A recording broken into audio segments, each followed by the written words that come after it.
Hi guys! Ayan. So, na-set up ko na to guys. So, nakapasok na tayo sa mismong application ng BAT.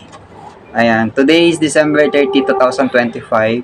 So, marami ka palang choices na pwede mong i-access. Okay? Kasi kung babasahin niyo yung manual, pwede ka mag-connect by Bluetooth connection. At pwede ka naman mag-connect by hotspot. Kagaya ng ginawa ko dahil wala nga akong wifi o wala akong internet. So gumamit ako ng, wait lang, ipakita ko sa inyo yung ginamit ko.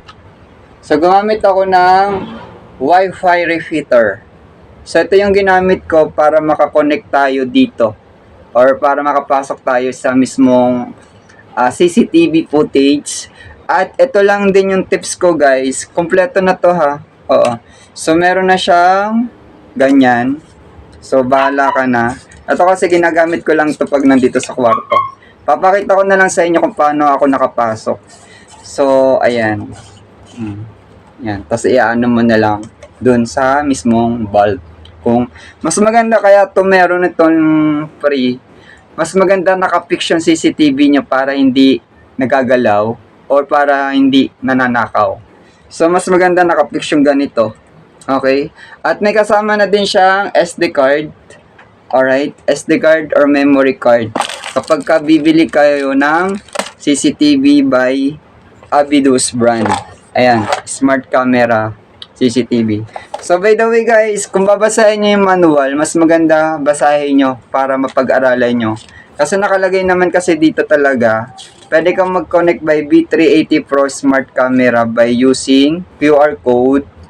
Ayan, 'di ba? Una bago nyo i-set up to, i-reset nyo muna para makapasok kayo. Okay? I-reset nyo muna to sa may pinaka ilalim. Alright? Yes. Then, kapag wala kayong wifi, sana meron kayo nito. Okay? Itong wifi repeater. Then, kung may load yung isa nyong SIM card, kailangan nyo muna siyang ilipat sa phone nyo.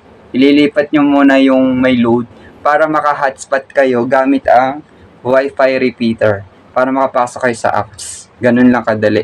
Kanina hirap na hirap ako, so nakapasok tayo dahil nilipat ko nga yung SIM card na may load dito sa isang CP, tapos ginamitan natin ng wifi repeater. Kasi wala nga tayong wifi. Kaya kailangan natin ng load muna para makapasok. Kaya kung mayroon ka SIM card na may load, loadan mo muna yon, tapos salpak mo dito. Tapos kung meron ka nito, ito gamitin mo, saksak mo para makapag-hotspot ka gamit to. Okay, para mas mabilis. So ito na guys. Kung gusto niyo ng Avidus brand smart camera, easy to achieve real time to remote viewing. So napakaganda nito kasi, 'di ba? Pwede mo siyang i-UP. Ayan.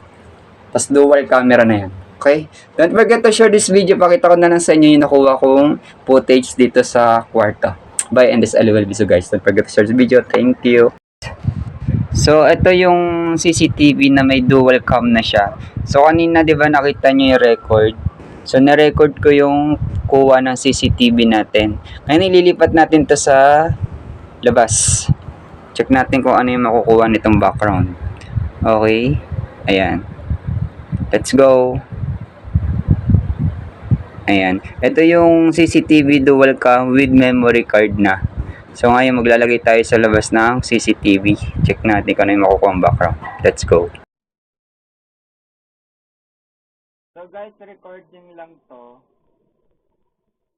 Okay. So wala tayong ring light. Mag-ring light tayo para makita nyo. So naka-record yan na. So ginamitan ko lang siya ng hotspot. Kasi wala tayong wifi, di ba? So papakita ko sa inyo yung ginamit ko na hotspot. So ito yung ginamit ko.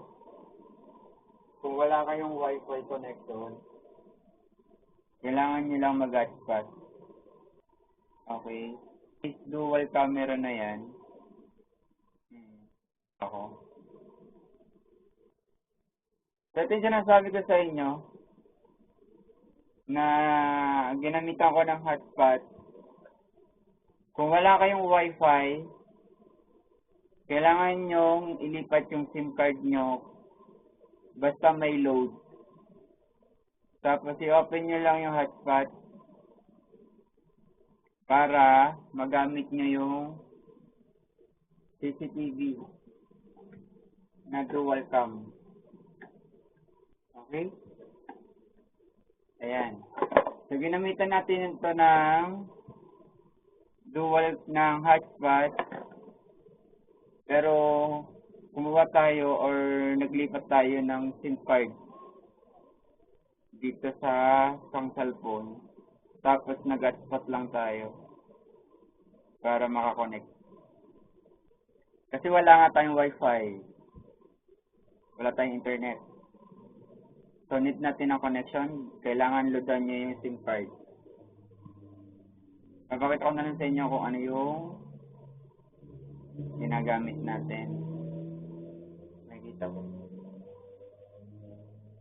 Ayan. Baliktad eh. Okay, captured lang muna.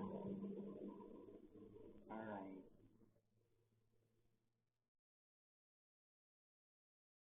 Tingnan natin sa labas. Okay, check natin.